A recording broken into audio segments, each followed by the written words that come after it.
आज है 23 मई। तो पिछले दिन आगे का क्लास चालू करने के लिए हम कल का क्या पढ़ें उसके बारे में एक बार रिवीजन कर लेते हैं। जैसे मैंने आपको कल पढ़ाया सिलीगुड़ी कॉरिडोर चिकन नेक के बारे में। चिकन नेक किन दो देशों के बीच स्थित है जिसके बड़े हिस्से को पश्चिम बंगाल सरकार ने केंद्रीय एजेंसियों को स्थानांतरित किया। इसका अर्थ है नेपाल और बांग्लादेश। विश्व मधुमक्खी दिवस कब मनाया जाता है? 20 मई। 20 मई को क्या मनाया जाता है? विश्व मधुमक्खी दिवस। 11वीं बार माउंट एवरेस्ट पर चढ़ने का रिकॉर्ड बनाने वाली पहली महिला का नाम क्या है? लाक्सा शेरपा। किस राज्य में एक नई जनसंख्या प्रबंधन नीति जारी करते हुए तीसरे बच्चे के जन्म पे 30,000 और चौथे बच्चे के जन्म पे 40,000 प्रोत्साहन राशि का निर्णय लिया गया? आंध्र प्रदेश। और विपणन सत्र 26-27 के लिए रबी फसलों के न्यूनतम समर्थन मूल्य के संबंध में किस फसल के लिए सबसे अधिक वृद्धि की गई थी? तो ये गलत था, इसमें था सूरजमुखी। सूरजमुखी के बीज के लिए सबसे ज़्यादा एमएसपी बढ़ाया गया है। भारत ने किस देश के साथ शुक्र ग्रह को क्या बोलते हैं? वीनस ऑर्बिटर मिशन किसके साथ समझौता किया है? स्वीडन के साथ। भारतीय मूल के किस व्यक्ति ने यूनाइटेड किंगडम के इतिहास में सबसे कम उम्र में एल्डरमैन और बोरोहेड मेयर पद का संभाला? तो ये तुषार कपूर हैं। तुषार कपूर ने क्या किया है? एक सबसे कम उम्र के में मेयर का पद संभाला है। प्रधानमंत्री नरेंद्र मोदी ने किस रिवर सम्मेलन में संयुक्त प्रेस वक्तव्य दिया? तो तीसरा भारतीय नॉर्डिक शिखर सम्मेलन उसमें साझा प्रेस साझा बयान जारी किया। मई 2026 में किस राज्य की डेल्टन और झारोली खदानों से कोयला उत्पादन शुरू हुआ? मध्य प्रदेश। हाल ही में कौन सा देश अमेरिका को पीछे छोड़कर बांग्लादेश का दूसरा सबसे बड़ा व्यापारिक साझेदार बना? भारत। तो आज हम लोग 22 मई का पूरा रिवीजन कर चुके हैं। आज के जो करंट अफेयर हैं उसके बारे में अब चर्चा करेंगे। हाल ही में क्या क्या? नेशनल गोल 2030, इसको याद रखना। नेशनल हेल्थ गोल 2030 फ्रेमवर्क किसके द्वारा जारी किया गया? नेशनल हेल्थ गोल फ्रेमवर्क किसके द्वारा? पहला है ministry of health and family welfare, NITI Aayog, उसके बाद ICMR Indian council of medical research और फिर डब्ल्यूएचओ। तो इसका सही आंसर है नीति आयोग। तो अब नीति आयोग के बारे में जानते हैं। नीति आयोग क्या होती है? नीति आयोग भारत का क्या है? थिंक टैंक है। भारत का थिंक टैंक, इसको थिंक टैंक बोला जाता है। किस पे आधारित है? सहकारी संघवाद पे आधारित है। सहकारी संघवाद पे ये काम करती है। सहकारी संघवाद पर ये काम करती है। कोऑपरेटिव फेडरलिज्म बोलते हैं। अगर कहें नीति आयोग ने देश के भीतर मौजूद व्यवस्था सेवाओं और अधिक बेहतर समाज की अंतिम व्यक्ति में खड़े हर नागरिक तथा इसकी पहुंच को बेहद आसान करने के उद्देश्य से नेशनल हेल्थ गोल 2030 फ्रेमवर्क लॉन्च किया।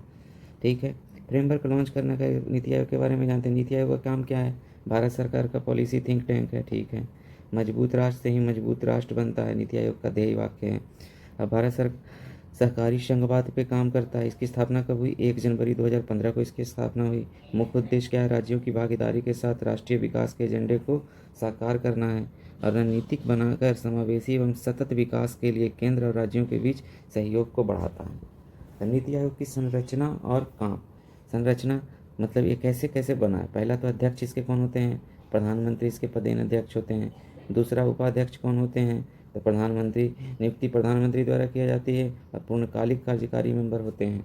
तो अभी आप लोग बताइए, जैसे नीति आयोग के अध्यक्ष तो प्रधानमंत्री हो गए, पहले उपाध्यक्ष कौन थे?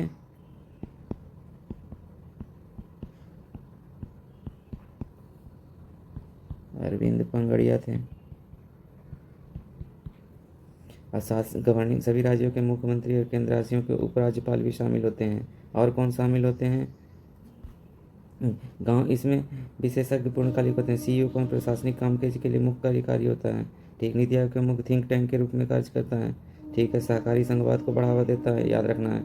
विकास की निगरानी और मूल्यांकन करता है, जो हम काम स्टार्ट किए हैं उसका रेट्रोस्पेक्ट करता है और निगरानी करता है। नवाचार को प्रोत्साहन देता है, इनोवेशन को। इसका हेडक्वार्टर कहाँ है? नई दिल्ली, भारत में।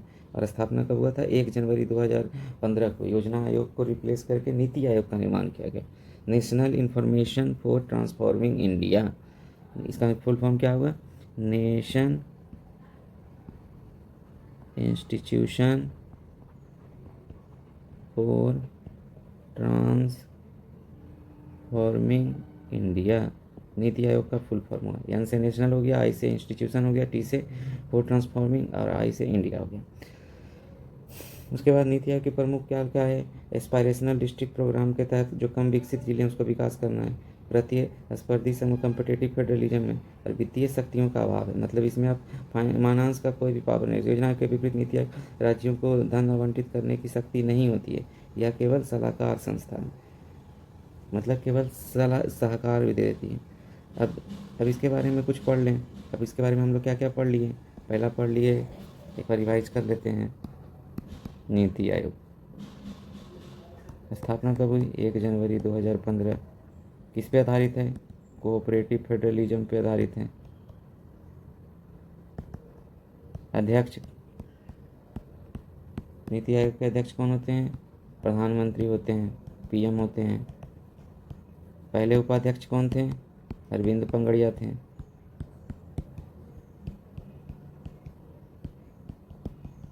पहले उपाध्यक्ष पूछेगा कौन थे, अरविंद पंगड़िया थे। अभी कौन है, नाउ डॉक्टर सुमन केवेरी हैं। और बताएं नीति आयोग का full form, national institution for transforming India.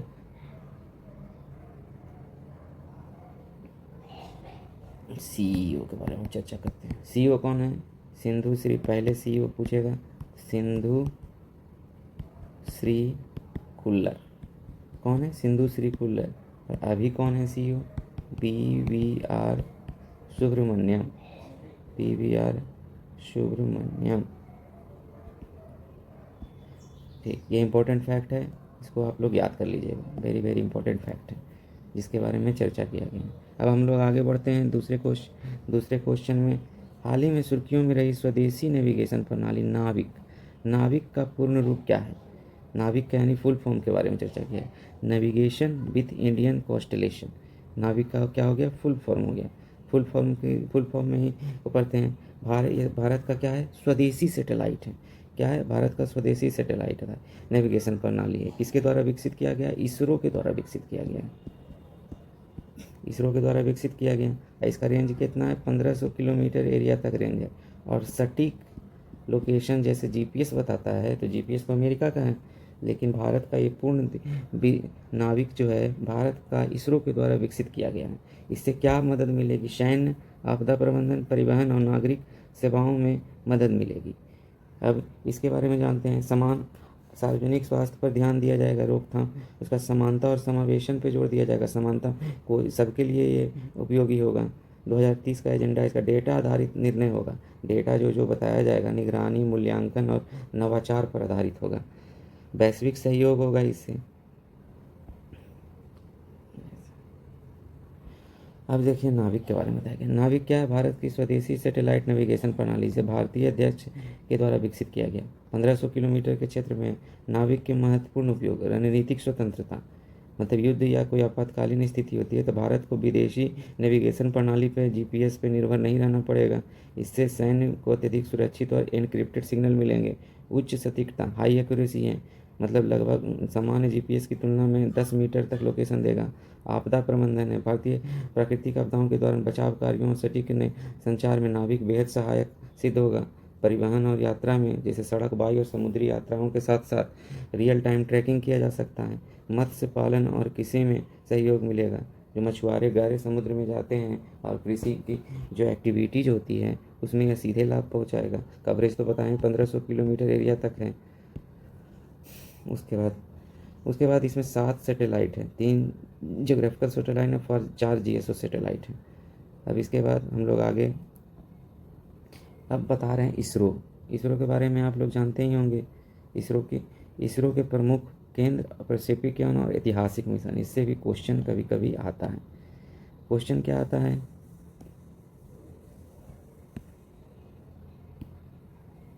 Question देखिए क्या आता है। क्वेश्चन आता है कि जो अब जैसे विक्रम साराभाई स्पेस सेंटर कहाँ है, तिरुवनंतपुरम में। ये क्या करता है, प्रक्षेपण या लॉन्च वेग के लिए इसकी भूमिका है। फिर यूआरआर सैटेलाइट सेंटर कहाँ है, बेंगलुरु में है। सतीश धवन स्पेस सेंटर कहाँ है, श्रीहरिकोटा में है। लिक्विड प्रोपल्सन सिस्टम कहाँ है, तिरुवनंतपुरम और महेंद्रगिरी। ये क्या करता है, द्रव और क्रायोजेनिक परिवर्तन, क्रायोजेनिक प्रोपल्सन करता है, तो ये इंपॉर्टेंट है। पूछेगा एलपीएससी जो लिक्विड प्रोपल्सन सिस्टम सेंटर, ये कहाँ स्थित है? तो तिरुवनंतपुरम महेंद्रगिरी। इसका काम क्या है? द्रव और क्रायोजेनिक प्रणोदन करना। Space Application Centre Ahmedabad Gujarat, और National Remote Sensing Centre Hyderabad Telangana. पृथ्वी अवलोकन डेटा और आपदा प्रबंधन में इसका काम होता है। फिर Star Trek ISRO telemetry tracking and command Bengaluru Karnataka. Master control facility कहाँ? हासन कर्नाटक और भोपाल मध्य प्रदेश में है। उसके बाद प्रमुख प्रक्षेपण यानी पहला SLV पूछेगा, SLV-3 18 जुलाई 1980 को, SSLV फरवरी 2023 में, और NGLV अभी नया लक्ष्य है इसका 2024। नेक्स्ट जनरेशन लॉन्च व्हीकल आंशिक रूप से पूर्ण योजन और 10 टन जीरो क्षमता। ऐतिहासिक मिशन के बारे में बताया गया। आइकॉनिक मिशन, भारत का पहला उपग्रह 1975, बहुत बहुत इंपॉर्टेंट, भारत का पहला आर्यभट्ट 1975 में इसरो के द्वारा तैयार किया गया। ठीक है। उसका चंद्रयान-1 2008 चंद्रमा पर पानी की खोज के लिए भेजा गया था।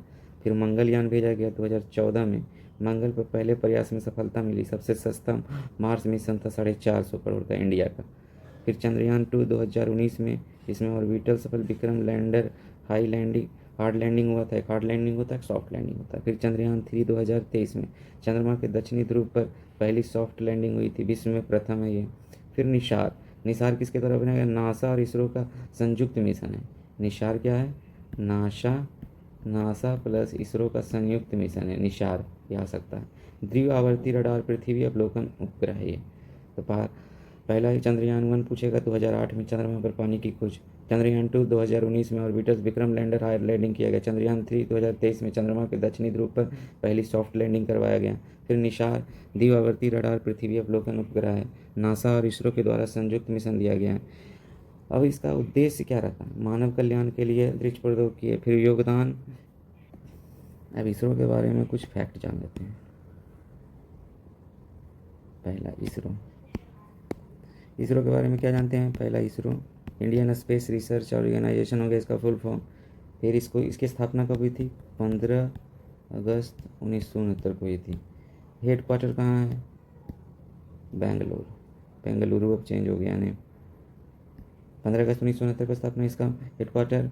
और इसके पहले अध्यक्ष या संस्थापक कौन थे? पहला अध्यक्ष ही बोला जाए डॉक्टर विक्रम साराभाई पहले अध्यक्ष हो गए। अभी कौन है? डॉक्टर वी नारायण, अभी इसके वर्तमान अध्यक्ष हो गए। अब आगे क्वेश्चन की ओर बढ़ा जाए। हाल ही में भारत ने किस वैश्विक संस्था के साथ मिलकर ग्रीन कार्बन क्रेडिट इनिशिएटिव, याद रखिए ग्रीन कार्बन क्रेडिट इनिशिएटिव की शुरुआत की? तो पहला UNEP, UNDP, world bank, IMF। इसका answer united nation development programme के तहत UNDP and India launch green carbon credit initiative towards a sustainable and greener future.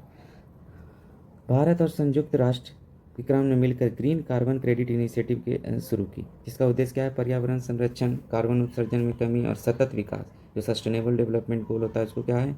बढ़ावा देना है। यह पहल हरित योजनाओं, वनीकरण और जलवायु परिवर्तन से निपटने के लिए वित्तीय सहायता प्रदान करेगा। UNDP भारत सरकार का UNDP united nation development programme government of India के साथ एक पार्टनरशिप किया गया है, ताकि जो ये बढ़ती आबादी और इसके गोल क्या हैं? क्या? Sustainable future, carbon reduction, climate action, green economy और इन्वायरमेंट प्रोटेक्शन। मतलब सतत विकास, कार्बन जो हम लोग उसके उत्सर्जन में कमी, क्लाइमेट पे जो अभी बढ़ोतरी हो रही है उसको कम करना, ग्रीन इकोनॉमी और इन्वायरमेंट प्रोटेक्शन है। यूनाइटेड नेशन डेवलपमेंट प्रोग्राम के बारे में जानते हैं। United nation development programme UNDP का full form united nation development programme, ठीक है। इसकी स्थापना कब हुई थी? 22 नवंबर 1965 को हुई थी। UNDP की स्थापना कब हुई थी? 22 नवंबर 1965 को हुई थी। अब इसमें पूछा जाएगा कि कितने जिसमें 193 सदस्य देश हैं। जितने भी संयुक्त राष्ट्र विकास कार्यक्रम के सभी 193 सदस्य हैं वो UNDP के भी सदस्य हैं। संयुक्त राष्ट्र के जितने भी सदस्य हैं वो UNDP के भी सदस्य हैं। अब हेड क्वार्टर कहाँ है इसका? हेड क्वार्टर कहाँ है? न्यूयॉर्क में है। हेड क्वार्टर न्यूयॉर्क में है। इसका मेन काम क्या है? स्ट्रॉन्ग सोसाइटी, और अभी तो बताए थे कि क्या क्या काम है। सस्टेनेबल डेवलपमेंट काम है, ग्रीन इकोनॉमी बनाना है, ग्रीन वर्ल्ड बनाना है, और उसके बाद पार्टनर गरीबी उन्मूलन करना है, असमान गरीबी उन्मूलन भी इसका काम है, पॉवर्टी रिडक्शन। पॉवर्टी रिडक्शन हो गया इसका काम, सस्टेनेबल डेवलपमेंट हो गया, सतत विकास, क्लाइमेट एंड डिजास्टर रेजिलेंस हो गया, डेमोक्रेटिक गवर्नेंस हो गया, पार्टनरशिप फॉर इम्पैक्ट हो गया। अब हम लोग यूनाइटेड नेशन इन्वायरमेंटल प्रोग्राम के भी बारे में जानेंगे। इसको यूएनईपी बोलते हैं, यूनाइटेड नेशन इन्वायरमेंट प्रोग्राम। इसकी स्थापना कब हुई थी? 5 जून 1972 को। 5 जून 1972 को स्टॉकहोम सम्मेलन से। स्वीडन की राजधानी है स्टॉकहोम। स्टॉकहोम सम्मेलन से इसकी अध्यक्षता की गई। इसका हेडक्वार्टर कहाँ है? ये इम्पोर्टेंट है क्योंकि ये करीब नैरोबी केनिया में है। इसका हेडक्वार्टर, यूएनईपी का हेडक्वार्टर नैरोबी केनिया में है। यूएनईपी में भी कितने सदस्य हैं? संयुक्त राष्ट्र के सभी 193 सदस्य संयुक्त राष्ट्र विकास कार्यक्रम के सदस्य हैं। 193 जो सदस्य हैं वो भी सदस्य हैं। उसके बाद क्या है? इसका मुख्य कार्य क्या है? पर्यावरण की नीतियाँ बनाना, इन्वायरमेंट है। अंतर्राष्ट्रीय समझौते करना, जैसे ओजोन परत संरक्षण करना, खतरनाक कचरे के प्रबंधन जैसी संधियों को सुविधाजनक बनाना, जलवायु परिवर्तन काम है। उसके बाद जागरूकता और अभियान भी काम है। हर साल 5 जून को मनाया जाता है। तो 5 जून को विश्व पर्यावरण दिवस मनाया जाता है। ये इंपॉर्टेंट हो गया। कहाँ से? स्टॉकहोम सम्मेलन से।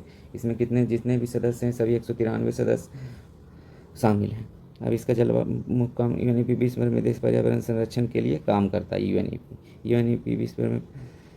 अब अंतर्राष्ट्रीय मुद्रा कोष और विश्व बैंक के भी बारे में कुछ जानते हैं, जिसका नाम है इंटरनेशनल मॉनिटरी फंड। अंतर्राष्ट्रीय मुद्रा कोष और विश्व बैंक, वर्ल्ड बैंक। वैश्विक आर्थिक प्रणाली के 2 मुख्य, पहला है कि अब इसमें क्या है? आईएमएफ और विश्व बैंक में स्थापना तो जुलाई 1944 में हो गया था। जुलाई 1944 में किससे हुआ था? ब्रेटन वुड्स सम्मेलन से। ब्रेटन वुड्स सम्मेलन से क्या हुआ? इसकी स्थापना हो गई। इसका वाशिंगटन डीसी संयुक्त राज्य अमेरिका में है। क्या हेडक्वार्टर है? हेडक्वार्टर कहाँ है? वाशिंगटन डीसी में। लेकिन 1944 में स्थापना हुई, लेकिन 27 दिसंबर 1945 से ये आधिकारिक रूप से काम करना शुरू किया। अंतर्राष्ट्रीय मुद्रा कोष, आईएमएफ, इंटरनेशनल मॉनिटरी फंड। अब इसके बारे में जानते हैं। अब इंटरनेशनल मॉनिटरी फंड क्या करता है? वैश्विक मौद्रिक सहयोग को बढ़ावा देता है, वित्तीय स्थिरता सुनिश्चित करता है और अंतर्राष्ट्रीय जो व्यापार है उसको सुगम बनाता है। ठीक है। उसके बाद वैश्विक वित्तीय स्थिरता की निगरानी और विश्लेषण करता है। भुगतान संतुलन संबंधी समस्याओं से जूझ रहे देशों को अल्पकालिक ऋण भी देता है। तब इसका एक चीज़ है, जितने भी जैसे विकासशील देश हैं, आईएमएफ और वर्ल्ड बैंक में अंतर है कि जितने भी विकासशील देश हैं उसको लोन कौन देता है? आईएमएफ देता है विकासशील देशों को लोन। नीतिगत सलाह, क्षमता निर्णय करता है, वैश्विक अर्थव्यवस्था में सहयोग को प्रदान करता है। अब वैश्विक सदस्य मुख्य फोकस किसका? अल्पकालिक वित्तीय स्थिरता और संकट प्रबंधन पे है।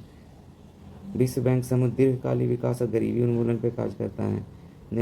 अब वर्ल्ड बैंक के बारे में जानते हैं। वर्ल्ड बैंक की भी स्थापना 1944 में ही हुई थी, सेम ब्रेटन वुड्स सम्मेलन से ही हुई थी, और दोनों का मुख्यालय वाशिंगटन डीसी में ही है।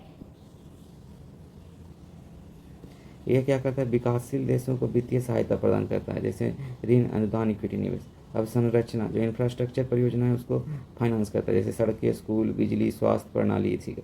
ज्ञान, अनुसंधान और डेटा के माध्यम से विकास समाधान प्राप्त करता है और सस्टेनेबल डेवलपमेंट और साझा वृद्धि को बढ़ावा देता है। कौन? World bank. ठीक। इंटरनेशनल मॉनिटरी फंड, आईएमएफ विकासशील देश। अब मेन अंतर इसका पूछेंगे तो आईएमएफ क्या है? आईएमएफ का मुख्य कार्य मेन वर्ग वैश्विक आर्थिक स्थिति बनाए रखना, वैश्विक आर्थिक स्थिति बनाए रखना। और विश्व बैंक का क्या काम है? वर्ल्ड बैंक का मुख्य कार्य विकासशील देशों से गरीबी मिटाना। विकासशील देशों से क्या है? गरीबी मिटाना। वर्ल्ड बैंक का मेन काम है गरीबी मिटाना और विकास में मदद करना। तो दोनों में मेन अंतर है। जैसे वैश्विक आर्थिक स्थिति का कार्य करता है, ये विकासशील देशों, वर्ल्ड बैंक विकासशील देशों में काम करता है, लेकिन ये विकासशील देशों और जो विकास हो चुके हैं देश उनको भी लोन देता है आईएमएफ। अब इसमें क्या है? अब जैसे लोन है जो कि आईएमएफ है, जो कि लंबी अवधि का लोन देता है, दीर्घकालिक लोन देता है। कौन? आईएमएफ। नहीं, आईएमएफ नहीं, वर्ल्ड बैंक दीर्घकालिक लोन देता है। आईएमएफ शॉर्ट टर्म का लोन देता है, छोटी अवधि का देता है। IMF शॉर्ट टर्म का लोन देता है, जबकि वर्ल्ड बैंक दीर्घकालिक लोन देता है।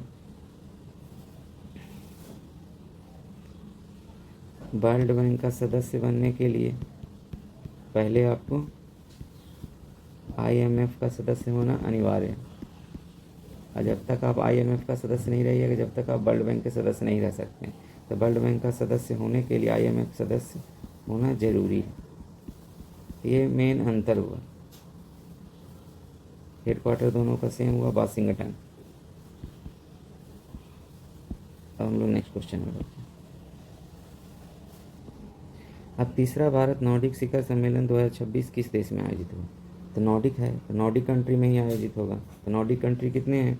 मैप में देखते हैं, फिनलैंड, स्वीडन, नॉर्वे, और इधर क्या है नीचे डेनमार्क, और पाँचवा क्या आइसलैंड।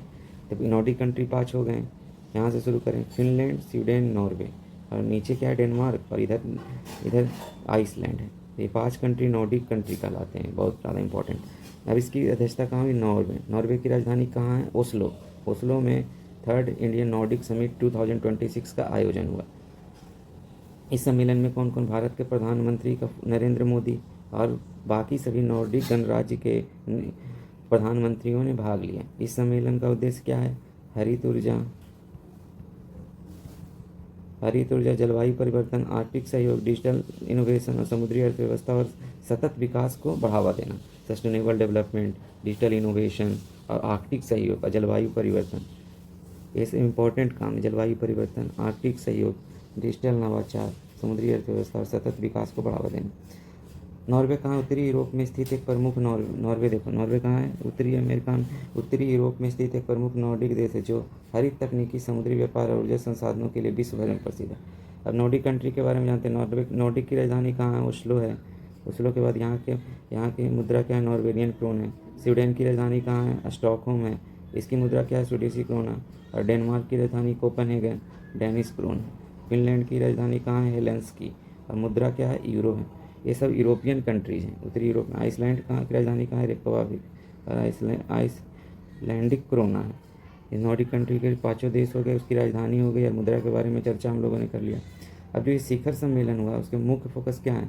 पहला हरित ऊर्जा, ग्रीन एनर्जी है, उसका दूसरा क्लाइमेट चेंज पे वर्क करना है, तीसरा आर्टिक कोऑपरेशन करना है, जो आर्कटिक महासागर है उसमें जो चेंजेज आ रहे हैं उसके बारे में कोऑपरेट करना। डिजिटल इनोवेशन है, AI तकनीक को आपस में मिलकर बढ़ावा करना है। फिर मेरी टाइम इकोनॉमी, समुद्री अर्थव्यवस्था पे काम करना है, और सस्टेनेबल डेवलपमेंट। तो ये शिखर सम्मेलन के प्रमुख काम हुए, जो अभी मतलब जिन पे बैठक किया गया। प्रधानमंत्री मोदी। और नॉर्डिक देश विश्व में क्यों है अलग, मतलब विश्व से क्यों अलग है नॉर्डिक देश? पहला तो वहाँ हाई लाइफ ऑफ क्वालिटी है, उच्च जीवन स्तर है। फिर स्ट्रॉन्ग इकोनॉमी है, मजबूत अर्थव्यवस्था है, भ्रष्टाचार मुक्त समाज है, करप्शन फ्री है, और सामाजिक सुरक्षा के लिए विश्व प्रसिद्ध है। और यहाँ पे जो वैश्विक सूचकांक होता है उसमें भी नॉर्डिक कंट्री शीर्ष स्थानों पे काबिज।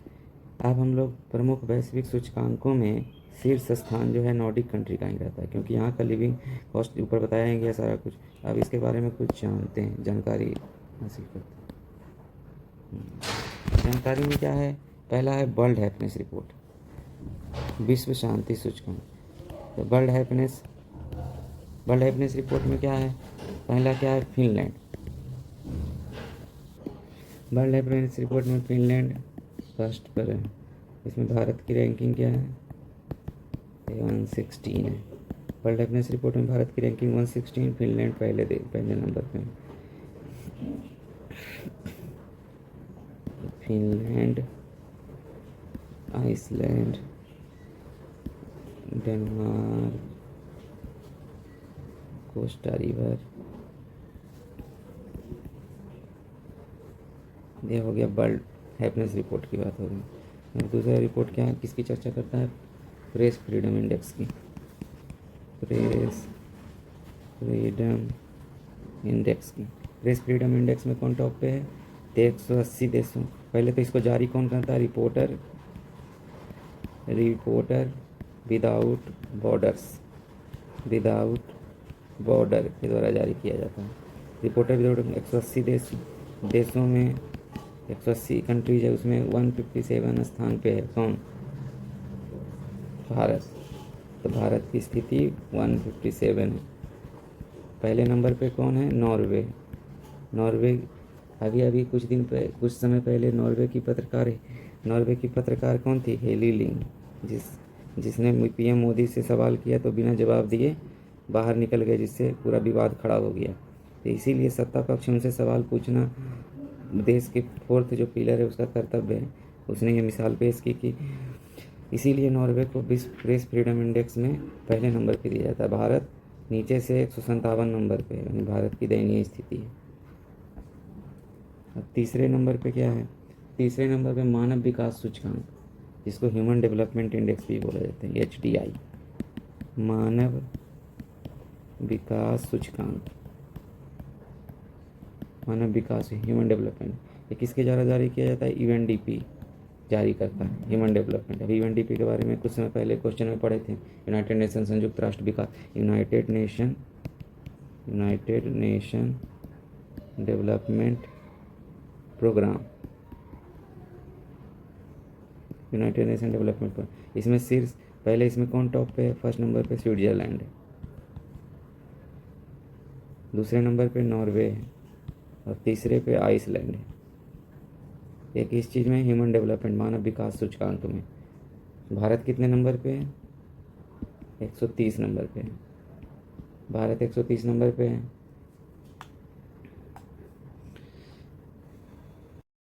के बारे में चर्चा करेंगे। चौथा के बारे में क्या है? मानव विकास सूचकांक को क्या है? अभी institute for economic and peace, IEP, institute for economic and peace, मतलब शांति अवधारणा सूचकांक में। तो कौन शांति अवधारणा सूचकांक में टॉप पे है? आइसलैंड। आइसलैंड क्या है? फर्स्ट नंबर पे है। उसके बाद कौन है? आयरलैंड। उसके बाद न्यूजीलैंड। और भारत की कौन सी स्थिति बनी हुई है? इंडिया 115 नंबर पे और पाकिस्तान 144 नंबर पे है। तो ये Institute for economic and Peace शांति अवधारणा सूचकांक में कौन टॉप पे? आइसलैंड टॉप पे है। भारत का नंबर 115 नंबर पे है। सबसे अशांत देश में कौन कौन है? रूस, यूक्रेन, सूडान, ये सब क्या है? अशांत देश हैं। अशांत देश में रूस, यूक्रेन, सूडान। और उसके बाद अब चर्चा करेंगे करप्शन फ्री इंडेक्स की। 5वें नंबर पे करप्शन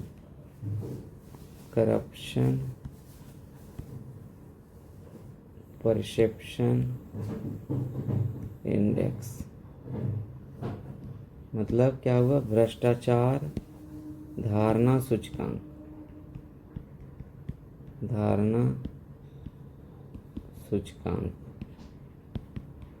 इसमें भ्रष्टाचार धारणा सूचकांक में शीर्ष में कौन देश है? तो इसमें डेनमार्क क्या है? सबसे पहला नंबर पे। पहला नंबर पे मतलब यहाँ सबसे कम करप्शन है। भारत की स्थिति क्या है? 91, मतलब 91। और सबसे निचले पायदान पे कौन है? दक्षिणी सूडान, साउथ सूडान सबसे नीचे, साउथ सूडान। और कौन है? सोमालिया। यहाँ पे करप्शन बहुत ज़्यादा है। भारत का स्थान क्या है? 91 है। डेनमार्क कौन से है पे है? पहले नंबर पे डेनमार्क है। तो अभी हम लोग 5 सूचकांक के बारे में पढ़ लिए। पहला वर्ल्ड हैप्पीनेस इंडेक्स के बारे में पढ़ें। फिनलैंड पहले स्थान पे है, भारत 116 स्थान पे है। दूसरा प्रेस फ्रीडम इंडेक्स 180 देशों में से 57 नंबर है भारत का। इसको जारी कौन करता है? रिपोर्टर विदाउट बॉर्डर जारी करता है इसमें भारत का स्थान 157 है। पहले नंबर पे नॉर्वे है। नॉर्वे की राजधानी ओस्लो और हेली लिंग वहाँ की जो पत्रकार थी, जिनके कारण ये विवादों में रहे। और HDI इंडेक्स मानव विकास सूचकांक में जारी कौन करता है? UNDP जारी करता है। और इसका यूनाइटेड नेशन डेवलपमेंट, इसमें पहले स्थान पे कौन है? स्विट्जरलैंड है। स्विट्जरलैंड क्या है? पहले स्थान पे है।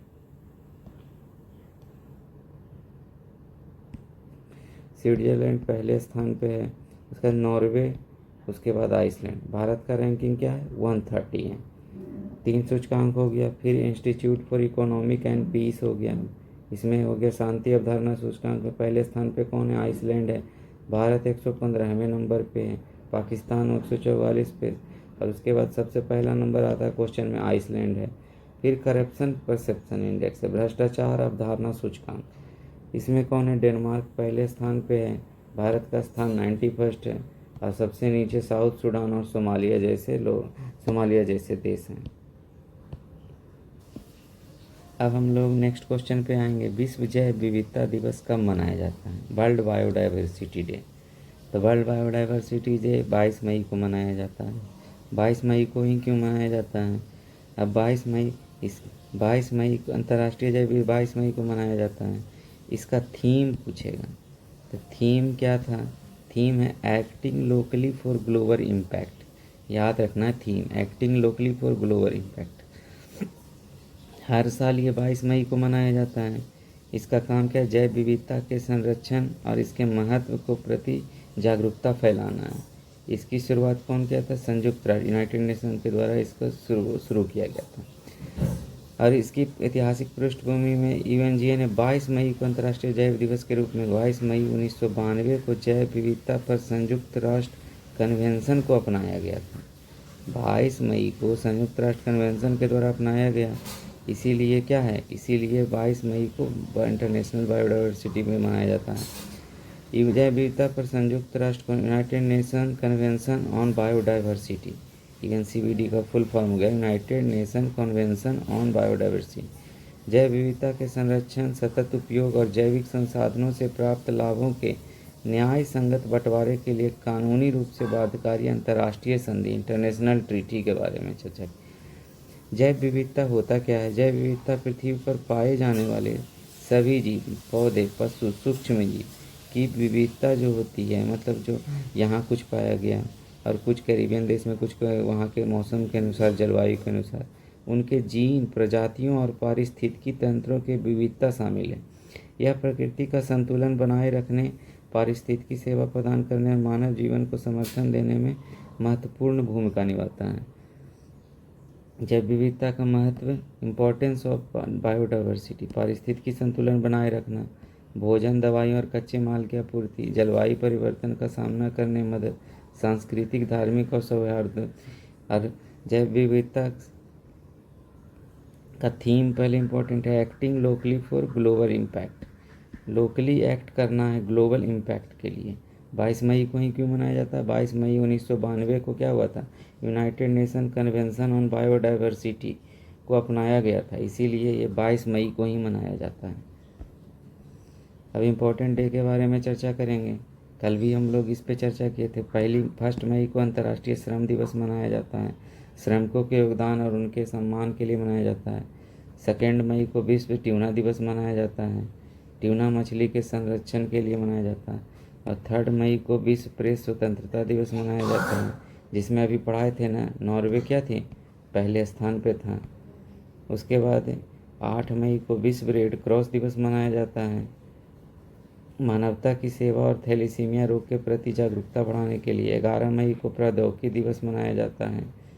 11 मई को प्रौद्योगिकी, भारत में प्रौद्योगिकी के विकास और नवाचार के लिए इसको मनाया जाता है।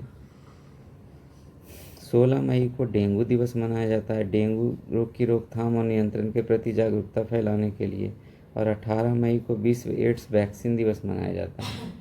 और 20 मई को भी पढ़े थे, विश्व मधुमक्खी दिवस मनाया जाता है, मधुमक्खियों के संरक्षण और जैव विविधता में उनकी भूमिका के प्रति जागरूकता करने के लिए। और 22 मई को भी पढ़े, अंतर्राष्ट्रीय जैव विविधता दिवस मनाया जाता है।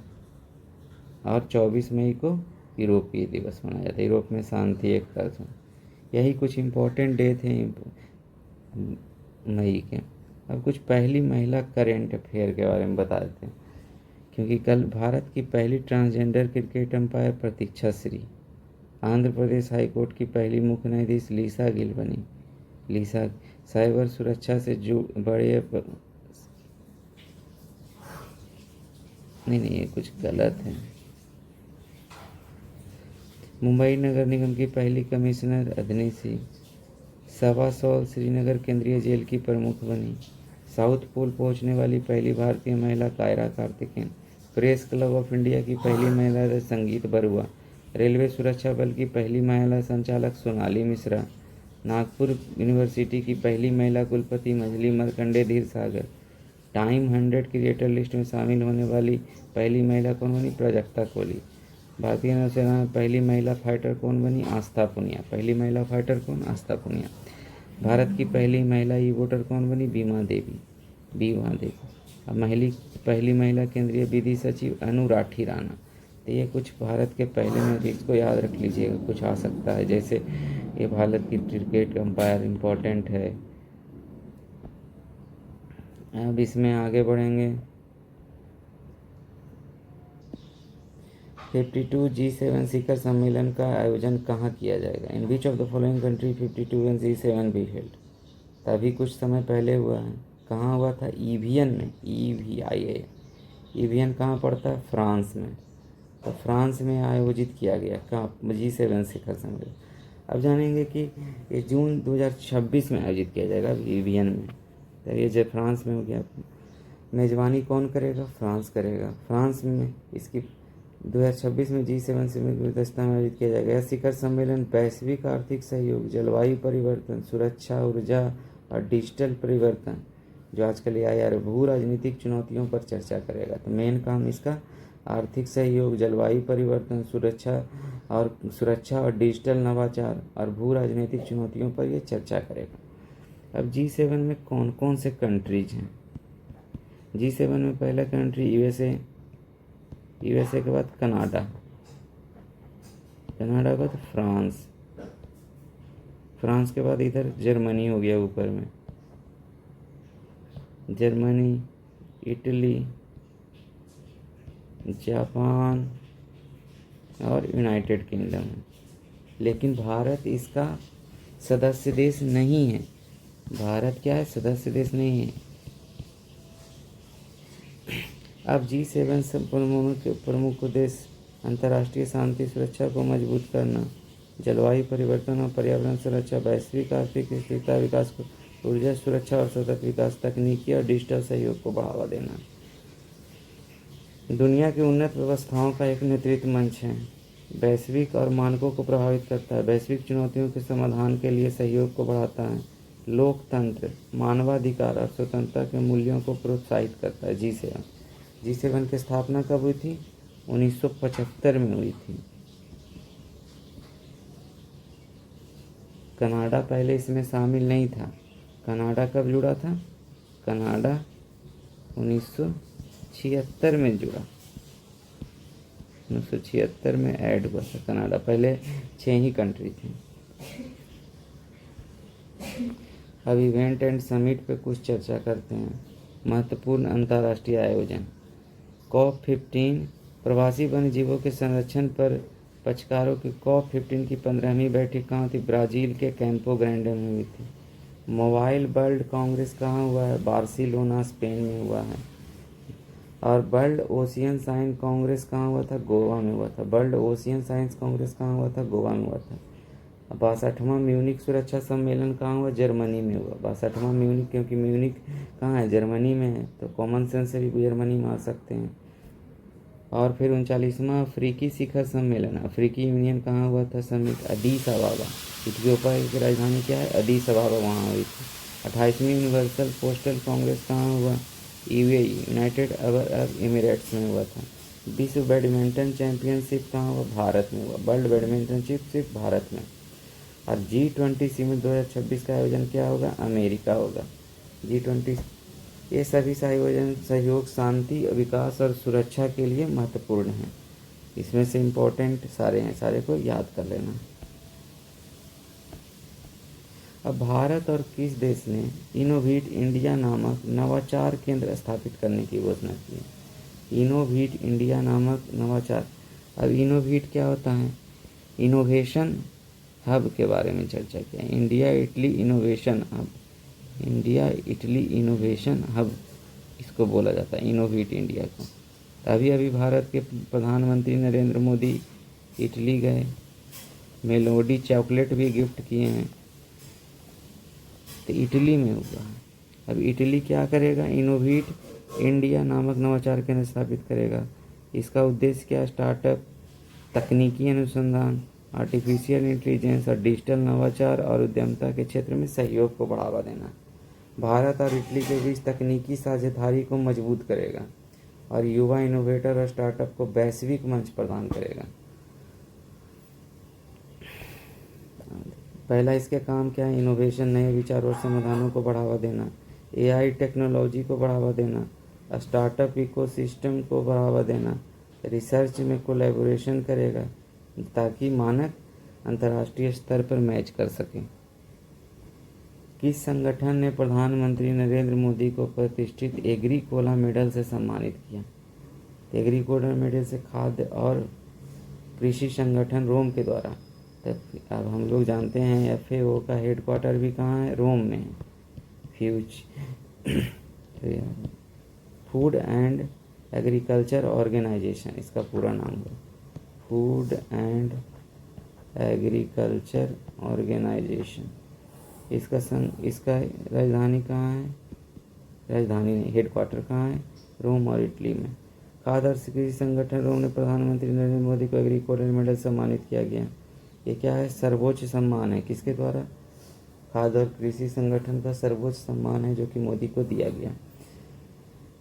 किसके लिए ये सम्मान दिया जाता है, कृषि, खाद्य सुरक्षा, पोषण और ग्रामीण विकास और सतत कृषि में योगदान करने के लिए ये सम्मान दिया जाता है।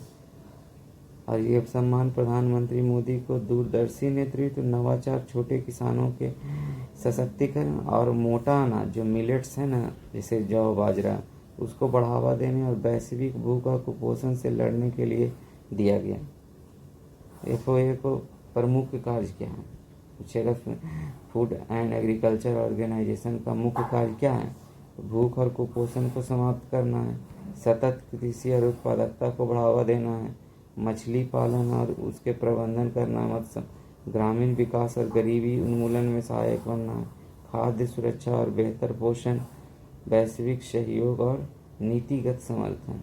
ये हो गया मुख्य कार्य किसके, फूड एंड एग्रीकल्चर ऑर्गेनाइजेशन के। भारत और इटली संयुक्त घोषणा अभी जो हुआ है 20 मई 2026। संक्षेप में कुछ, पहला है राजनीतिक संवाद, जो अभी मीटिंग अभी दोनों वहाँ के प्रधानमंत्री में जॉर्जिया मेलोनी, इसको मेलोडी चैपलेट गिफ्ट करके आए हैं। राजनीतिक संवाद है, राजनीतिक संवाद G20 नवंबर 2024 में अपनाई गई ज्वाइंट स्ट्रेटजिक एक्शन प्लान 2025-29 की समीक्षा के लिए विदेश मंत्रियों की अध्यक्षता में एक तंत्र स्थापित करेगा। कौन, अभी जो घोषणा हुई उसमें एक तंत्र स्थापित करेगा सारे विदेश मंत्रियों की। दूसरा, आर्थिक सहयोग और निवेश करेगा। आर्थिक सहयोग 2029 तक जो द्विपक्षीय व्यापार है उसको 20 बिलियन तक पहुंचाने का लक्ष्य इम्पोर्टेंट है। 20 बिलियन यूरो तक पहुंचाने का लक्ष्य, किसको, जो आपस में जो द्विपक्षीय व्यापार होगा उसको। Textile, semiconductor, automobile, clean tank, ऊर्जा, टूरिज्म, फार्मा और डिजिटल टेक में स्थापित होगा। तीसरा, कनेक्टिविटी भारत मध्य पूर्व यूरोप आर्थिक गलियारा, भारत मध्य पूर्व यूरोप आर्थिक गलियारा, जैसे IMEC की पहली मंत्रिस्तर की बैठक 2026 में होगी। समुद्री परिवहन और पोर्ट्स पर मेमोरेंडम ऑफ अंडरस्टैंडिंग पर हस्ताक्षर हुए हैं। चौथा, विज्ञान, प्रौद्योगिकी, नवाचार, स्टार्टअप और आर्टिफिशियल इंटेलिजेंस को बढ़ावा मिलेगा। पाँचवा, अंतरिक्ष सहयोग मिलेगा। इसरो और इटालियन स्पेस एजेंसी के बीच सहयोग मजबूत होगा। संयुक्त मिशन और अंतर्राष्ट्रीय अन्वेषण में साझेदारी बढ़ेगी। रक्षा और सुरक्षा सहयोग होगा। लोगों के बीच संपर्क, पीपुल टू पीपुल, छात्रों, शोधकर्ताओं और शिक्षाविदों की आवाजाही होगी। 2027 की India Italy year of culture and tourism के रूप में मनाया जाएगा। ये भी इम्पोर्टेंट है।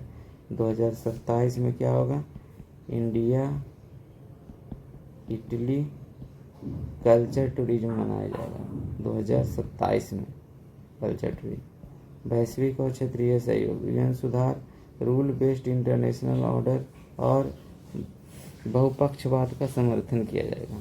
समग्र लक्ष्य वही है, शांति, समृद्धि और सतत विकास और साझा वैश्विक भविष्य। आज का हम लोग क्लास अब यहीं समाप्त करते हैं। Thanks for watching. धन्यवाद।